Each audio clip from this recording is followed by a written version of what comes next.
Rebonjour à tous, ravi de vous retrouver pour cette dernière partie de notre journée dédiée au pôle expert digital et data du groupe Omnes Éducation, anciennement InSecu.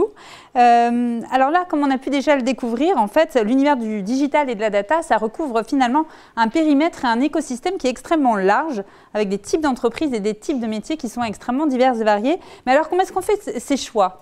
Quels critères est-ce qu'on va prendre en compte pour s'assurer une vie professionnelle épanouissante? C'est des très très bonnes questions et je sais qu'il y en a certains d'entre vous qui se posent la question parmi vous. Alors je vous propose de débuter cette séquence avec une petite vidéo de 5 minutes qui est celle d'Anne Cyrier qui est coach, conseillère et spécialisée en orientation des jeunes. Bonjour Anne. Bonjour Antoine. Anne, pouvez-vous rapidement vous présenter et surtout nous présenter votre rôle face à des lycéens et des étudiants? Oui, alors Antoine, je suis coach d'orientation indépendante et j'accompagne les jeunes dès le lycée en fait, dans leur choix d'orientation post-bac. Et puis l'orientation ne se termine pas une fois qu'ils ont leur bac en poche, hein. Les choses continuent, de nouveaux choix sont à réaliser. Et donc je les accompagne en cours de cursus, notamment au moment des choix de master ou dans le cadre de réorientation. Alors tous ces accompagnements se déroulent soit à mon cabinet, si ce sont des accompagnements en individuel, ou bien directement dans les établissements lors de séminaires, notamment pour préparer au choix de master. Et puis, je suis ravie de collaborer avec Omnes Éducation dans le cadre des admissions. Alors, le groupe Omnes Éducation a développé une nouvelle approche pour présenter nos différentes formations aux lycéens et aux étudiants, les pôles experts. Qu'en pensez-vous? Je trouve que cette approche par pôle expert répond parfaitement aux attentes des jeunes. Combien de fois j'ai entendu des jeunes qui revenaient, vous savez, des salons pour l'orientation et qui me disaient combien ils avaient un sentiment d'amertume. Ils ont eu le sentiment qu'il y avait tout un jeu de séduction entre les écoles qui les attiraient à chaque fois et donc sans tenir compte de leur propre motivation. Donc ils ne se sentaient pas vraiment écoutés. A contrario, je trouve que vos pôles experts partent comme on le fait en coaching, du candidat, de ses envies, de ses besoins. Et je trouve que c'est une réponse personnalisée. Est-ce que cette approche des pôles experts vous paraît cohérente face à la complexité du choix des études supérieures? Alors Antoine, oui, vous avez raison de parler de complexité des études supérieures. Si on regarde simplement Parcoursup, ce sont plus de 17 000 formations qui sont proposées au catalogue. Sans parler du jargon, on parle de bachelor, de programme PGE, de Master of Science, de BUT même depuis cette année. Et je trouve que vos pôles experts sont riches et novateurs. Pourquoi? Parce qu'ils placent le candidat au cœur de la démarche et leur apportent pour le coup une réelle lisibilité. En fait, le candidat arrive avec son bagage, avec ses envies, avec ses besoins. En termes, il a défini des critères de choix. Peut-être qu'il a envie d'étudier dans telle ville, peut-être qu'il veut tel type de format en alternance ou non. Eh bien, ces questions, c'est quelles sont mes possibilités? Que me proposez-vous? Eh bien, vos pôles experts répondent à toutes ces questions. Est-ce que cette démarche est aussi rassurante pour les parents de nos lycéens et de nos étudiants? Alors les parents, ils sont vraiment à cœur d'aider leur enfant à faire des bons choix et ils se sentent en même temps complètement démunis. Pourquoi? Parce qu'ils se rendent bien compte que finalement les choses ont beaucoup changé depuis l'époque où eux-mêmes ils ont fait leur propre choix. L'accès à la formation, les débouchés.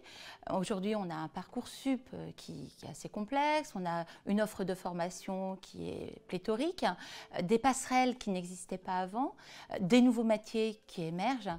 Finalement, il y a vraiment de quoi se sentir perdu. Les parents craignent aussi que leur enfant se trompe d'orientation et qu'ils se sentent malheureux. Alors oui, je suis vraiment convaincue que la démarche du groupe Omnes Éducation répond parfaitement à leurs attentes. C'est une démarche que je trouve novatrice et adaptée. Elle reflète quelque part la signature du groupe, telle que j'ai pu le constater dans le passé. En fait, je vous trouve très portée sur le besoin de chacun, avec un accompagnement individualisé au plus proche des besoins de chaque candidat.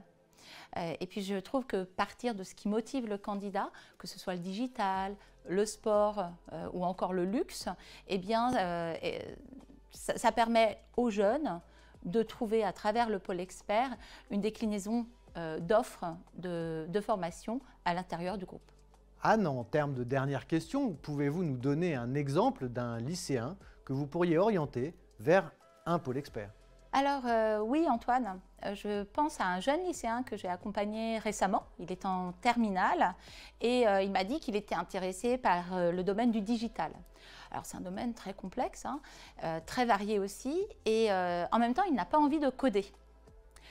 Mais je pense que grâce à votre pôle expert, eh bien, ce jeune va pouvoir trouver chaussure à son pied au sein du groupe Omnes Éducation. Le pôle expert va pouvoir l'aiguiller vers ce qui lui plaît le plus, que ce soit le multimédia, la création, le design ou encore le marketing. Merci Anne pour cette interview. Merci Antoine.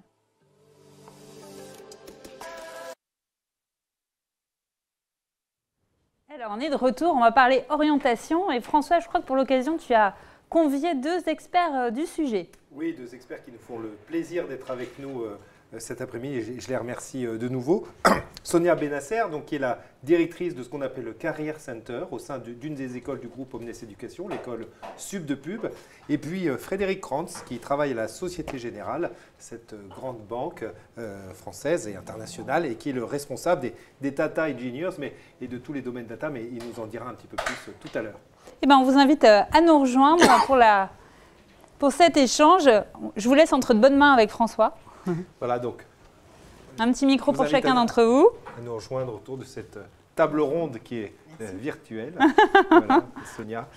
Alors, je vais commencer avec toi, Sonia. Finalement, si je suis là, un étudiant, ce lycéen là, dont parlait la personne de tout à l'heure, voilà. Comment est-ce que je peux être sûr que finalement le digital et la data, c'est vraiment pour moi, et quelles sont finalement les compétences qui sont recherchées aujourd'hui par les différents types d'employeurs qu'on peut trouver aujourd'hui? Alors, effectivement, on met en place un certain nombre de dispositifs pour pouvoir accompagner nos apprenants sereinement sur la qualification de leurs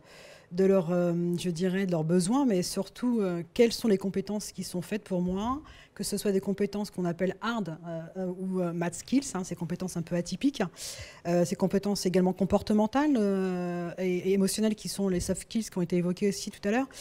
Donc on les accompagne pour pouvoir appréhender et puis surtout à se positionner sur ce que j'aime faire, ce que j'aimerais faire et comment j'aimerais le faire. On a évoqué l'alternance, on a évoqué la possibilité de commencer une formation en classique, en initiale, hein, tout en étant focus sur de la pédagogie et ensuite en complément sur effectivement un stage en parallèle. Il y a une chose qui est importante qu'il faut savoir, c'est qu'il faut d'abord aussi appréhender quels sont les besoins du marché, puisqu'on se forme pour pouvoir avoir à la clé un emploi. Et je voudrais quand même m'arrêter 2 secondes sur une étude qui a été publiée par France Stratégie l'année dernière, qui nous dit qu'il y a une pénurie sur les métiers du digital, avec près de 190 000 emplois qui seraient à pourvoir en 2022. Donc nous mettons en place ces dispositifs en tenant compte des souhaits et des besoins de nos étudiants, mais également des entreprises qui sont en recherche d'innovation, qui sont en recherche de profils compétents pour opérer leur transformation. Alors il y a des compétences multiples qui sont nécessaires, la créativité, l'ambition de pouvoir décrypter ou avoir un regard différent sur une problématique, analyser des données avec un cadre bien précis, pouvoir les exploiter, mais surtout les restituer, savoir pitcher. Voilà, ce sont autant de compétences que recherchent les entreprises, l'esprit critique, d'analyse, travailler en mode projet ou agile. Et pour cela, on a un nombre assez important de dispositifs. Alors vous avez, au travers du Career Center, nous en tout cas, on reçoit nos élèves pour pouvoir les orienter sur ce parcours professionnel, puisque parfois il est difficile de pouvoir se positionner. Enfin, quand vous avez un enfant qui sort tout juste des rangs du lycée et qui ne sait pas trop effectivement si je pratique le web au quotidien. Très bien, ils savent tous le faire, sans aucune difficulté, mais ils n'apportent aucune valeur ajoutée à savoir exploiter le web, à savoir exploiter une application. Il faut qu'on puisse les accompagner dans ce cadre qui est bien précis et leur dire, alors comme l'a évoqué tout à l'heure au travers du petit film, voilà, j'ai pas envie de coder, mais j'adore tout ce qui a trait à la communication digitale, j'ai une formation, j'ai un parcours qui est bien identifié. Au même titre, j'évolue, je vais mûrir mon projet. Et il faut avoir une vision globale et par conséquent, je peux créer des passerelles entre les écoles effectivement du groupe Omnes Éducation ou sur d'autres problématiques lorsqu'effectivement le projet mûrit.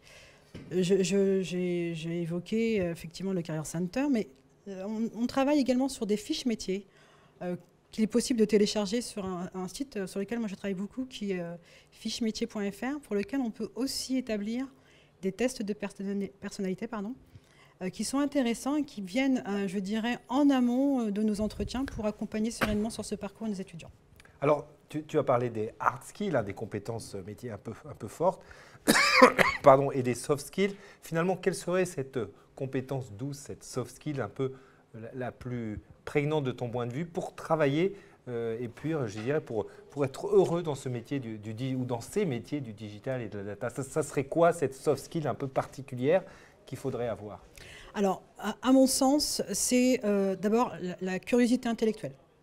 L'envie d'apprendre, le besoin de pouvoir se dépasser et puis d'asseoir un peu sa personnalité, puisqu'effectivement, on accompagne nos étudiants mais, sur de la pédagogie, mais également sur du comportemental. Mais notre volonté à toutes les écoles du groupe, je pense que le point commun, c'est de révéler et de valoriser des personnalités. Donc, ce côté flexible, ce côté agile sont des éléments indispensables pour pouvoir évoluer dans nos domaines.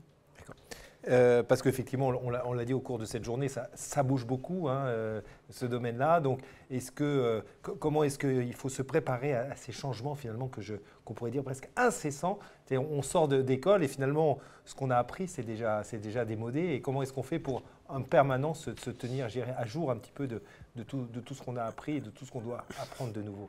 Mais on n'en sort jamais, simplement, la réponse est là. Clairement, nous sommes constamment en formation.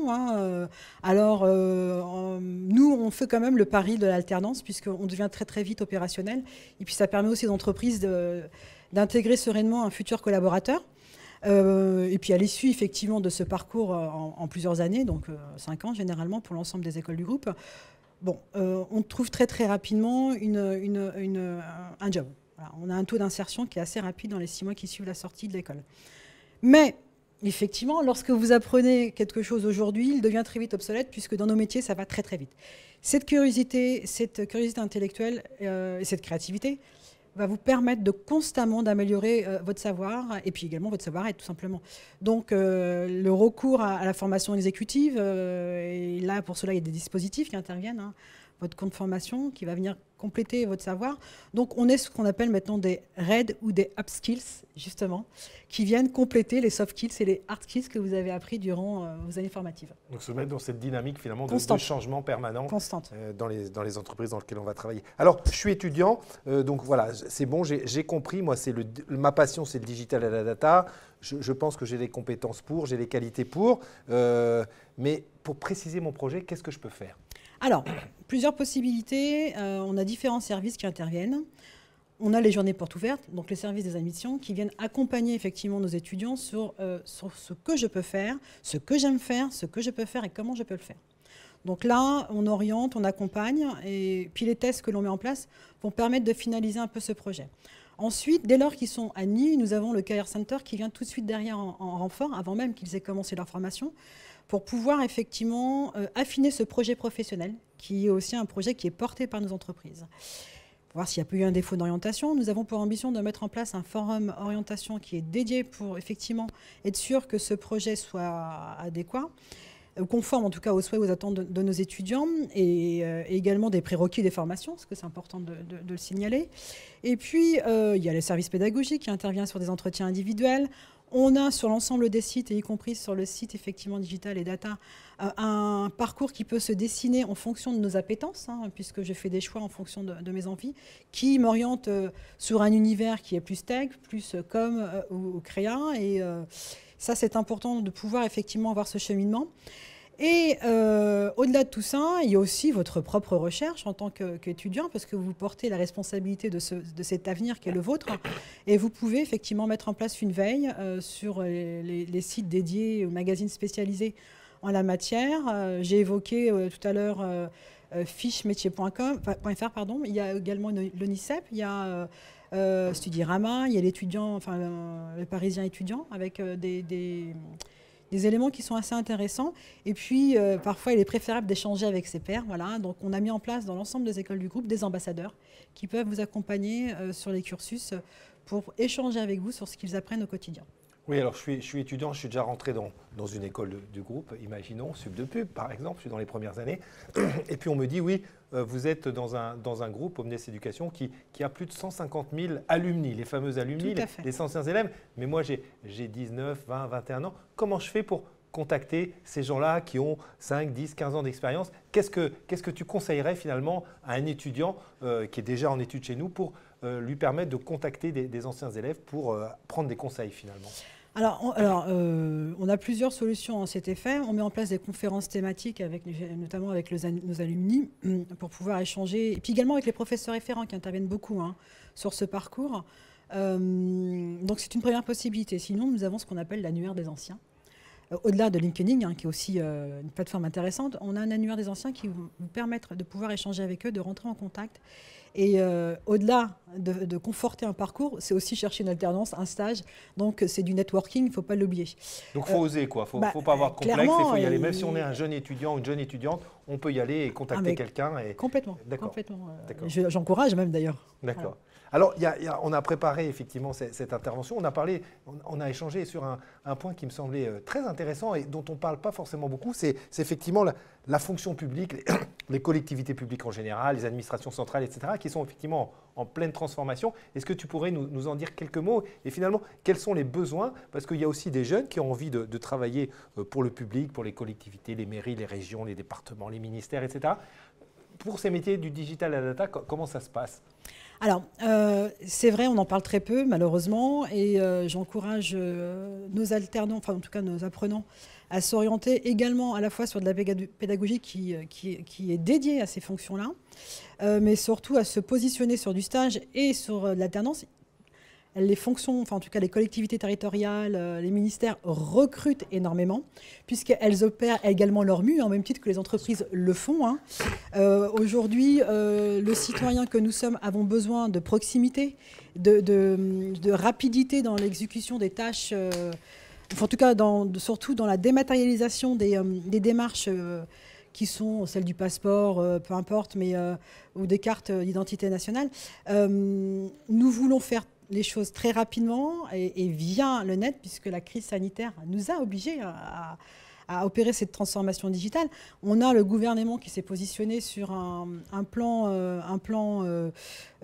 public 2022, on a le plan de santé 2022, on a également le plan de relance avec le volet cybersécurité, pour lequel, moi, dans ma collectivité locale, j'ai effectivement... Alors, ce que tu n'as pas dit, c'est que tu es aussi une élue, on peut le dire peut-être, donc tu as un certain vécu dans ce domaine-là, n'est-ce pas? Qui plus est, je gère aussi la DSI de cette collectivité, donc clairement, vous avez raison. Moi, j'ai embauché trois alternants, un sur tout ce qui a trait au développement front et back-end. Voilà. On en a parlé ce matin, du front et du back-end. Tout à fait. Sur la data, puisqu'il y a aussi la notion de la gestion, tout ce qui est RGPD, donc voilà, à défaut d'avoir un DPO, on a effectivement... Alors DPO, c'est Data Protection Officer, RGPD, c'est le Règlement Général de Protection des Données, c'est tout ce qui est autour de la gouvernance des données. Exactement. Et la protection des données personnelles.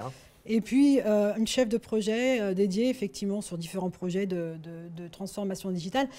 Et on opère cet audit sur la cybersécurité, puisque beaucoup de collectivités ont été hackées, et clairement, il est nécessaire de pouvoir... assurer la donnée, enfin en tout cas la sécurité de nos données. Donc là, on opère cette transformation. Vous avez évoqué tout à l'heure une ville. Les villes sont de plus en plus digitalisées. On a Dijon, qui est la Smart City, la première Smart City, qui a été effectivement mise en place au travers différentes applications sur Dijon. On opère aujourd'hui de plus en plus, enfin tout ce qui n'apporte pas de valeur ajoutée est dématérialisé. Et les collectivités l'ont bien saisi, puisque les données publiques, elles sont aussi, il y a une certaine rareté en la matière. Par conséquent, on essaye de trouver des moyens qui nous aident à optimiser notre gouvernance. Donc j'ai envie de dire, le digital, la data, c'est peut-être la conclusion de ton intervention. C'est aussi pour le monde public, ce n'est pas que pour le monde privé, c'est aussi pour le monde public. Je dirais même surtout. Voilà, et je crois que l'action publique a besoin de ces profils-là. Merci beaucoup Sonia. Je me tourne vers Frédéric Krantz. Merci beaucoup Frédéric d'être là. Donc peut-être dire en deux mots ton rôle, ta fonction au sein du groupe Société Générale. Et puis après, je te demanderai finalement si tu peux nous parler un petit peu des différents métiers autour du digital et en particulier de la data. Bien sûr. Merci de me recevoir. Alors mon rôle, c'est marqué responsable data engineer, c'est un petit peu plus complexe que ça. J'occupe d'une équipe qui s'appelle Expertise Big Data, dans une DSI groupe transverse qui a pour but de mutualiser les... Alors DSI, c'est Direction des systèmes d'information, c'est la direction de C'est l'informatique ça. d'une très grosse entreprise comme la Société Générale. Ouais, on en a même plusieurs, nous. Alors c'est un petit peu complexe, on est une organisation assez subtile. Moi, je m'occupe de l'expertise Big Data, je m'occupe de la communauté des développeurs Tech Lead Big Data, donc pour à la fois transférer de la connaissance, transférer comment dire, tout ce qui est fait de bien dans les différentes équipes et favoriser cette communication, faire monter le niveau, faire du recrutement, tout ce genre de choses. Et puis évidemment, j'ai une activité d'expertise technique sur les projets, d'accompagnement des différents projets, applications dans les différentes BU, donc Business Unit qui produisent les applications métiers. Alors merci. Donc on a déjà entendu pas mal aujourd'hui les termes de data scientist. On avait Laure qui nous parlait de ses débuts en tant que data scientist. Tu t'occupes entre autres des data engineers, on a parlé de data governance. Alors on s'y perd un peu là-dedans et je me mets à la place des jeunes ou même de leurs parents qui nous regardent cet après-midi. C'est quoi tous ces métiers de la data quelque part? C'est quoi ça ressemble à quoi? Si tu peux nous faire un petit panel un peu de tous ces métiers en quelques minutes bien sûr. Alors je vais essayer de vous faire un petit éventail, de vous présenter l'éventail des métiers liés au digital et à la data qu'on a chez nous. Bon, si on prend, voilà, vous avez parlé de data scientist, c'était début, il y a quelques années, il y a 5 ans, le métier le plus sexy du 21e siècle. C'est un métier qui est encore très en vogue. Donc le data scientist, il va faire quoi? Il va essayer de valoriser les données, sortir des insights, des informations qui vont permettre de prendre des décisions. Donc il a un profil avec des connaissances statistiques, mathématiques, du machine learning, parfois, mais pas obligatoirement, aussi des capacités de développement. Donc on a un peu tous les profils, du data scientist qu'on va retrouver beaucoup chez les métiers, c'est le cas chez nous, et d'autres qui vont être plus près des équipes IT. On va les appeler, des fois, ils vont plus être orientés vers ce qu'on appelle le machine learning engineer. Donc il va mettre en place tout ce qu'il faut pour que ces applications produisent les résultats. Par exemple, chaque jour, on veut savoir quel client on veut cibler pour vendre un crédit ou, je ne sais pas, quand on fait donner un nouveau forfait de téléphone si on est dans une entreprise de télécommunications. On va voir les data engineers, que je connais particulièrement bien. Le data engineer, donc c'est les ingénieurs de la donnée. C'est ça. Il a des compétences de développement, mais en plus de ça, il a des connaissances, une capacité à gérer les gros volumes de données, à mettre en place les pipelines, donc toute la chaîne de transformation de la donnée. Donc il va les gros tuyaux, collecter la donnée, la transformer, la nettoyer, la mettre en qualité et la mettre à disposition, que ce soit des data scientists, ou par exemple des data analysts. Donc je fais cette transition. Data analyst, lui, va être capable d'étudier la donnée, sortir des informations, faire du dashboarding. Donc c'est des tableaux de bord quelque part. C'est ça, tableau de bord pour aider à la prise de décision, ce qu'on appelait avant business intelligence, même si ça existe encore, intelligence décisionnelle. Il a aussi besoin, le data analyst, d'avoir, de mon point de vue, des qualités de storytelling, parce qu'il faut savoir raconter l'histoire qu'il y a derrière le dashboard. Alors même dans ces métiers techniques, il faut savoir raconter des histoires aussi. Il faut toujours savoir raconter des histoires. Donc data analyst, data engineer, data scientist. Du côté, on va dire, de tout ce qui est méthode de développement agile, il y a des rôles qui sont au quotidien avec nous, le product owner.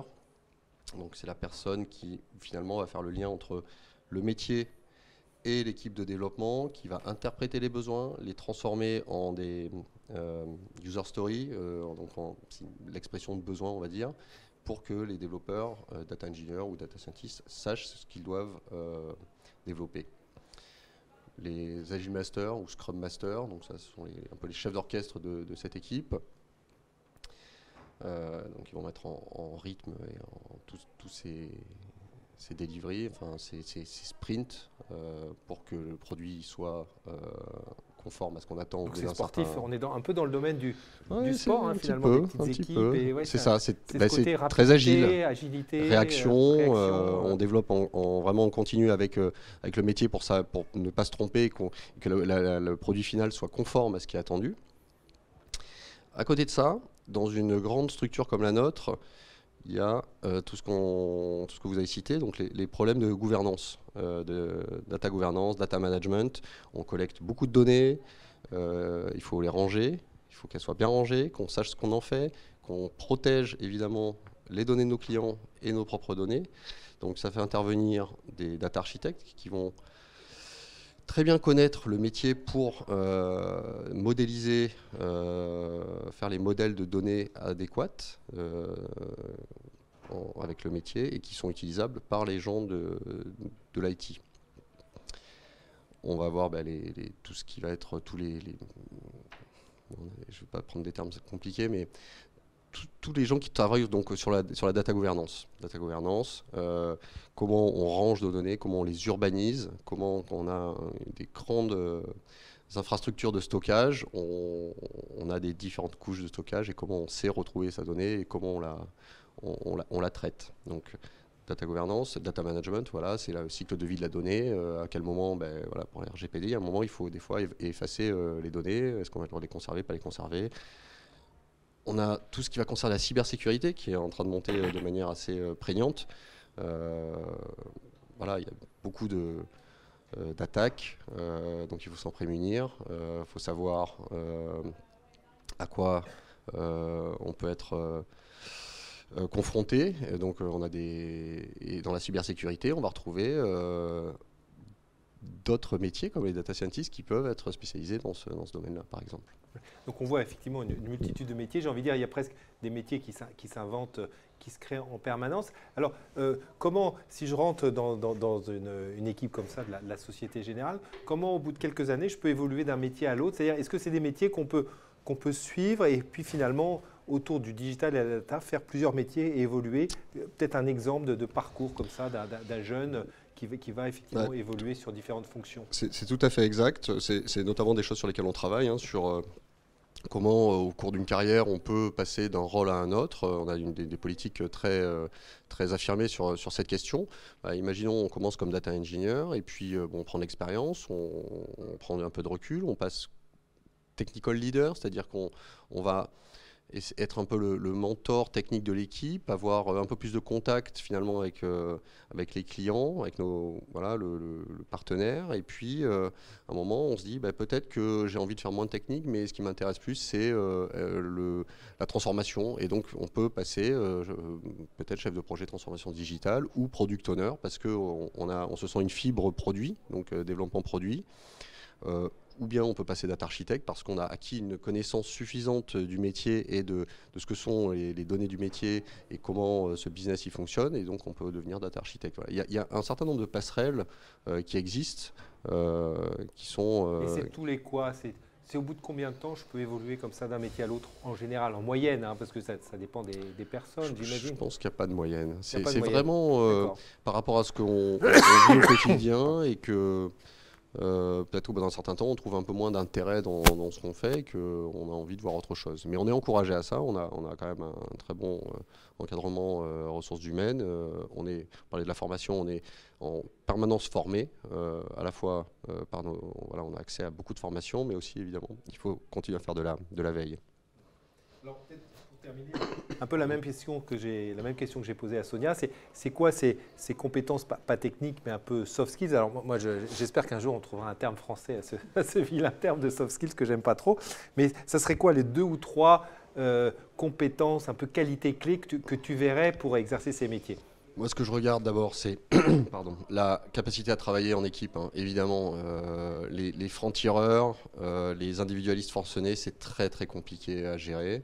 On parle souvent des rockstars dans notre domaine, donc des développeurs très très très très bons, mais qui n'ont pas justement aucune compétence douce et qui ne sont pas capables de travailler avec les autres. Ça marche un temps, sur le long terme, c'est vraiment négatif sur l'ensemble de l'organisation. Donc team player, l'appétence à la technologie quand même, hein. Évidemment, il faut aimer ce qui est nouveau, ce qui bouge, pas avoir peur de l'inconnu, parce que évidemment, comme ça bouge très très vite, on peut être amené à changer de techno, à apprendre des nouvelles techniques, nouveaux langages, voilà, tout ce genre de choses. Donc en gros, c'est ça, la curiosité, appétence à la technologie et team player pour moi. Donc si on cherche un peu l'aventure aussi, finalement, ces métiers-là, c'est un bon endroit parce que ça bouge tout le temps. En tout cas, chez bien nous, inconnu, ça bouge et beaucoup et on est assez en avance toujours sur les technologies et on n'a pas peur de l'inconnu, ouais, c'est clair.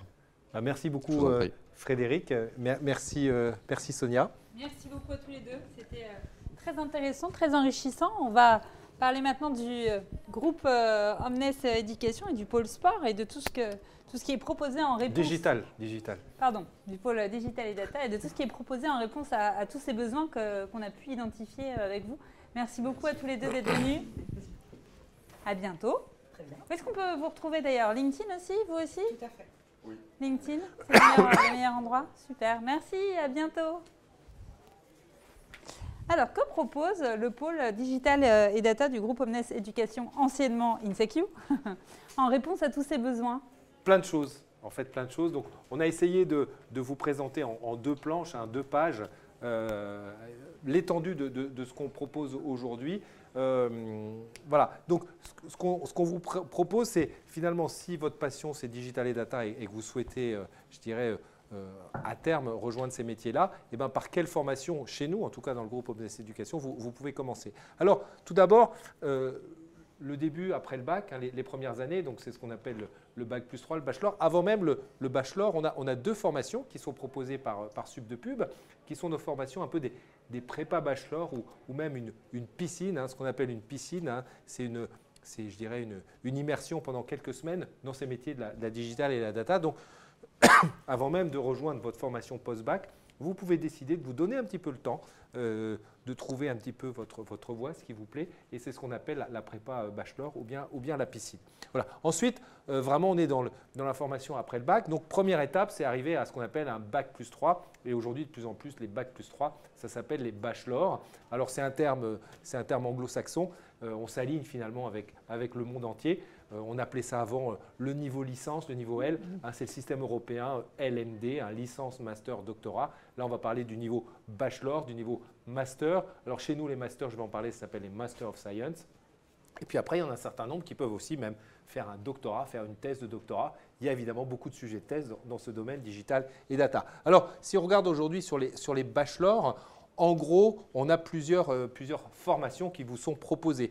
Donc des formations plutôt orientées bien évidemment autour des domaines du marketing digital, de la publicité, de la communication. Donc ça, bien évidemment, c'est Sub de Pub qui propose ces formations. Donc je vous donne deux programmes qui sont proposés aujourd'hui, sachant que régulièrement, hein, ce qu'on a dit, c'est que toutes les écoles du groupe, c'est enrichi, ça évolue en fonction des demandes des entreprises et puis des attentes des élèves et puis aussi d'évolution des technologies, bien évidemment. Donc aujourd'hui, on a une formation qui s'appelle un bachelor marketing digital et social média optimisation. Donc on voit bien le terme du digital dans les réseaux sociaux, le marketing et l'optimisation. Donc là, on va chercher, grâce à la donnée, grâce à la data, à optimiser. Donc là, en 3 ans, vous êtes formé. Comme l'a expliqué Sonia tout à l'heure, on peut le faire en alternance pour la 3e année et ça vous donne vraiment des compétences professionnelles tout à fait intéressantes. Alors, juste en 2 mots sur les bachelors, ça vous permet de commencer à travailler à l'issue de ces bachelors parce qu'il y a des gros besoins, ou bien de poursuivre vos études vers un bac plus 5. Les 2 possibilités vous sont offertes.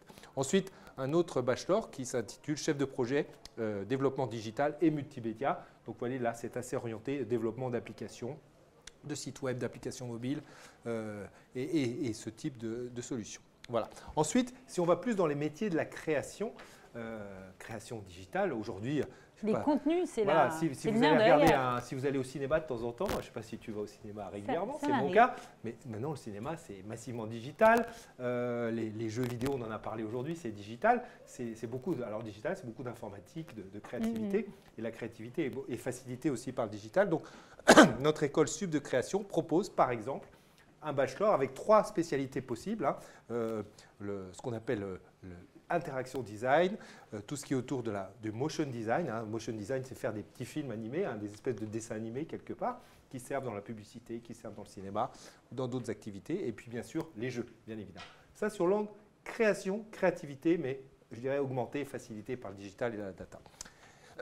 Ensuite, nous avons donc INSEC, hein, qui est cette école du groupe, hein, qui portait avant le nom d'ailleurs de cette école. Donc l'école INSEC avec plusieurs programmes, avec notamment des bachelors autour de la community management et des réseaux sociaux. Donc là, qui vous donne effectivement cette compétence. Et puis un bachelor aussi en marketing digital. Une approche un peu plus business. Ouais, un peu plus business. Et puis bien évidemment, des formations plus technologiques, plus techniques, qui sont portées par l'ECE, hein, qui est l'école d'ingénieurs du groupe, avec un bachelor aujourd'hui, avec trois spécialités. Une spécialité autour du digital business et de la data, donc beaucoup comment manipuler ces technologies de data, et pour embrasser un des métiers notamment qu'a décrit Frédéric tout à l'heure.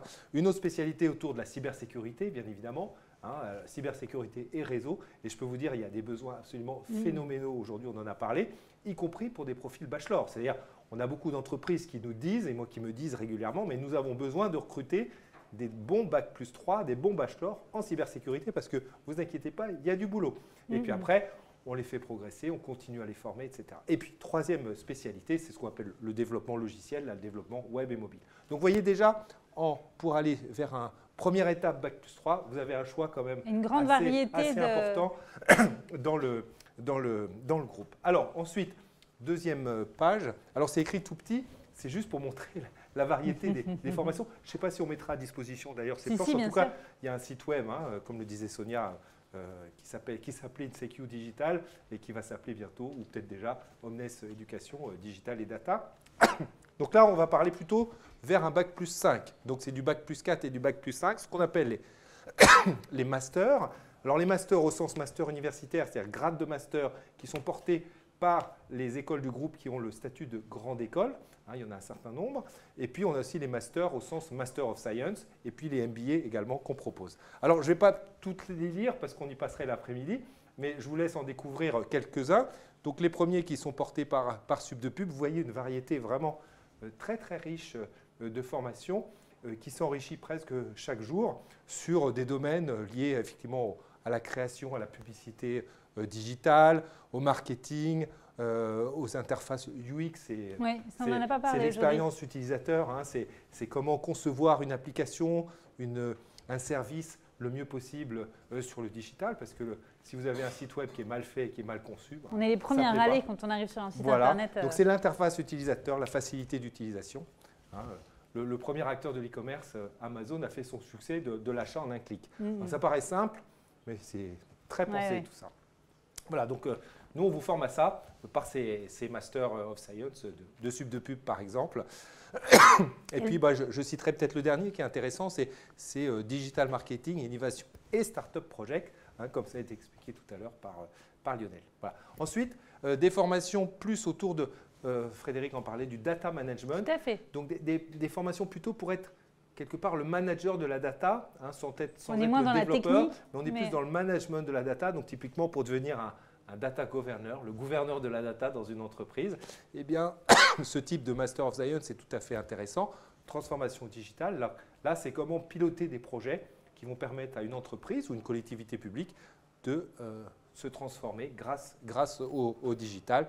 Et puis, bien évidemment, marketing digital, 4.0, en attendant le nouveau master qui s'appellera 5.0 forcément. Bien sûr. Voilà, donc ça c'est INSEC. Alors c'est aussi l'IFG, Executive Education, qui est l'école de formation continue du groupe qui propose aussi ces formations-là. Voilà.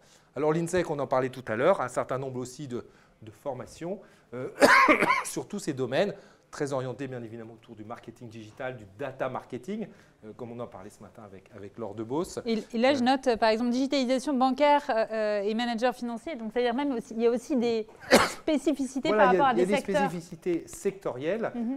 Effectivement, dans le métier de la finance, qui est le métier de la Société Générale, il y a aussi des experts de la data appliqués au métier de la finance. Et là, il faut allier une compétence financière et puis une compétence data et digital. Et donc, ça rend ces formations et du coup les métiers auxquels ils destinent extrêmement riches parce qu'on va combiner ces compétences-là. Et je peux vous dire, les gens qui suivent ces formations, enfin, ils n'ont pas de problème pour trouver un job. Les besoins en face sont là. Voilà. J'ai envie de dire, la difficulté, c'est plus trouver la formation qui vous convienne le mieux et qui vous intéresse. Mais à un moment, je reprends un peu ce qui a été dit ce matin, à un moment, il faut en même temps pas se poser de questions trop longtemps. Il faut suivre un petit peu son envie, son instinct. Et justement, comme l'expliquait Sonia, il faut rencontrer des gens, aller sur les portes ouvertes et puis discuter avec les anciens élèves et puis se faire son opinion et puis se lancer, y aller. Hein. C'est pas plus compliqué que ça. On a aussi des formations plus orientées internationales, puisqu'on a une école dans le groupe qui est spécialisée sur le formation et les carrières à l'international, qui est le SCE, hein, et qui propose un certain nombre de formations, vous voyez, intéressant aussi, le Green Digital Purchasing Management. Donc là, c'est pareil, ce n'est pas la finance, c'est les fonctions achats, mais les fonctions achats sont de plus en plus aussi digitalisées, et là, on associe aussi la notion d'impact environnemental avec le côté green de la chose. Donc vous voyez, on est vraiment sur des formations, ce qu'on appelle, nous, spécialisées et très professionnalisantes, vraiment qui amènent à un premier métier. Ça peut dire que ce métier-là, on va le faire toute sa vie, bien évidemment, mais il faut bien commencer sa vie avec un premier métier.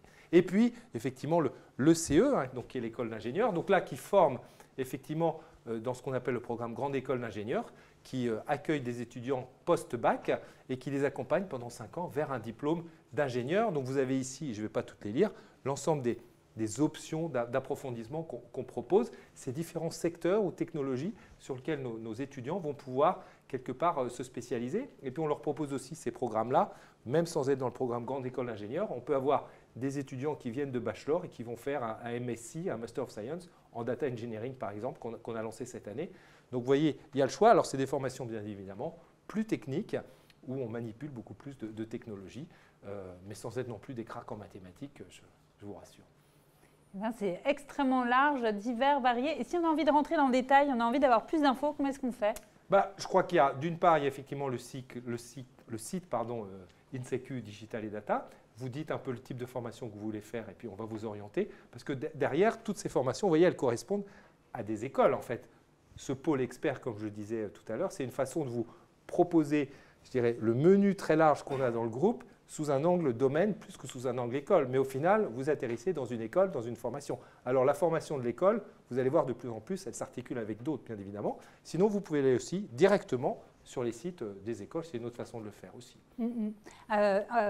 Et en plus, à savoir que pour vous, là, qui êtes en ligne, vous allez recevoir dans les jours qui viennent, de toute façon, le replay de la journée avec également tous les liens vers ces sites Internet. Peut-être un conseil, il ne internet. faut pas hésiter à demander de l'information, demander des brochures, demander un peu plus d'infos. Ça n'engage à rien. Ce n'est pas pour ça que vous allez rentrer tout de suite dans le processus d'admission. Ce qui est important, c'est engager le dialogue avec nous, engager le dialogue avec nos experts de ces domaines-là qui vont vous aider Les à étudiants vous orienter. ambassadeurs. Des étudiants qui vont vous dire, voilà, vous voulez faire telle et telle chose, vous orientez plutôt vers telle formation. Vous voulez voir plus d'infos, je vous mets en relation avec tel étudiant, etc. C'est engager le dialogue et ça n'engage à rien. Mais ça va vous donner beaucoup d'informations. Ça fait partie de la réflexion, voilà, et ça pour vous permettre aide. de choisir, bien évidemment. Alors attention, certaines formations, et on est au mois d'octobre, sont accessibles par Parcoursup. Alors, je n'ai pas fait un tableau Parcoursup, hors Parcoursup, etc. Mais voilà, il y a certaines formations qu'il faut mettre dans Parcoursup, d'autres qui sont hors Parcoursup. Vous voyez, donc ça ajoute un petit peu de complexité. Mais il y a un certain nombre de formations qui sont présentées ici, sur lesquelles on s'inscrit, on candidate en dehors de Parcoursup. Alors, ça vous donne une certaine flexibilité, une certaine liberté, je dirais, de choix. Voilà, il y a une vie en dehors de Parcoursup, j'ai envie de dire. Et justement, en parlant de questions, pour vous tous qui êtes en ligne, sachez qu'à partir de 17h, enfin en tout cas vous allez pouvoir jusqu'à 18h, continuer à échanger avec les équipes des écoles via la plateforme. Donc si vous avez la moindre question, envie d'en savoir plus d'informations, ce sera le lieu pour le faire. Donc voilà, la journée se termine tout doucement. Est-ce que tu avais un petit mot de la fin? Comment ça s'est passé pour toi déjà cette journée? Moi j'ai trouvé ça passionnant. Alors un peu, voilà, j'ai pas pu vous voir en ligne, donc voilà, en tout cas je vous salue virtuellement. Donc j'étais très heureux de partager ce moment avec vous. Moi effectivement, vous l'avez compris, le digital et data, c'est une passion pour moi. C'est ma passion. Moi pour vous dire, je redis ce que j'ai dit ce matin pour ceux qui étaient peut-être là. Moi quand j'étais en école d'ingénieur, quand j'ai dû choisir à un moment une option, une spécialité, j'en ai choisi une. Voilà, j'ai choisi les télécoms à l'époque. Pourquoi? Je ne sais pas, c'est parce que j'avais ça en moi, j'avais envie de le faire, ça m'amusait, ça m'intéressait et je me suis lancé. Je n'ai pas fait une analyse compliquée et je ne regrette pas parce que j'ai fait ma carrière là-dedans et ce que je fais aujourd'hui aussi dans le groupe Omnes Éducation, c'est ça puisque finalement j'anime ce pôle expert et donc je crois qu'on a eu, j'espère en tout cas qu'on a réussi à vous faire partager une certaine passion de pros bien expérimentés, de pros plus jeunes, des étudiants qui sont allés visiter une start-up, Mon Petit Garçon. J'espère qu'on a pu vous éclairer un petit peu, vous a surtout donné envie de vous renseigner, de prendre des informations, de nous contacter pour avoir plus d'informations, pour finalement que vous puissiez avoir une idée plus précise que ces métiers peuvent vous apporter et puis vous aider finalement à vous orienter et à faire votre choix. Alors aujourd'hui, c'était un grand jour parce qu'il y a le groupe anciennement INSECU qui a changé de nom maintenant, qui s'appelle Omnes Éducation. Et je trouve en fait que ce nom et la journée Pôle Expert, tout ça est très cohérent. Omnes, pour tous, pour toutes. Et je trouve que les pôles experts sont vraiment au service, c'est ce qui a été dit, je pense, et en filigrane un petit peu de et je dirais que, pour reprendre ce que tu dis, Florent, je crois que les métiers de digital et data, c'est potentiellement pour tous et pour toutes. Parce qu'on manque aussi de professionnels dans ces domaines-là, on manque d'étudiants dans ces domaines-là. C'est des métiers qui sont faits pour tous et pour toutes. Il ne faut pas avoir d'a priori, il ne faut pas avoir de complexe. Moi, j'ai l'exemple d'une étudiante de l'ECE qui est rentrée à l'ECE, l'école d'ingénieurs du groupe, qui ne savait pas trop quoi faire. Le codage, elle ne connaît pas, elle ne connaissait pas, etc. Elle s'est mise à faire l'informatique et elle a découvert sa passion. Et maintenant, elle est alternante dans une très grande entreprise. Elle gère des programmes de gestion informatique pour des grands groupes et elle est passionnée. Et donc, voilà. Mais en tant qu'étudiante, elle n'avait pas forcément d'a priori là-dessus. Mais peut-être qu'elle s'était dit, l'informatique, ce n'est pas pour moi. Donc, le digital et la data, ce n'est pas que de la technique. Donc, vous pouvez être dans ces métiers-là sans être un pro de la technique. Alors après, comme Frédéric l'a dit, comme Sonia l'a dit, il faut quand même avoir une certaine appétence, ne pas avoir peur à un moment de manipuler un peu ces choses-là et puis de dialoguer avec les experts. Et puis c'est fait pour tous les types de profils. Ceux qui sont très à l'aise en maths, ceux qui sont moins à l'aise, ceux qui préfèrent faire le marketing, la créativité, etc. Et donc, vraiment, c'est en ligne, je crois, avec l'identité du groupe, c'est former et accompagner tous les profils pour tous et pour voilà, tous. Pour construire vos réussites. Et là, aujourd'hui, c'est dans le digital et la data. Belle illustration. Merci beaucoup, Merci François, Florence. pour cette Merci journée qu'on a tous. partagée ensemble. Et puis, à bientôt. On reste connectés. Et comme dit, vous allez recevoir dans les jours qui viennent le replay de la journée avec également les liens vers les sites internet, etc. et tous les contenus qu'on a pu vous proposer aujourd'hui. À bientôt. Très bonne soirée.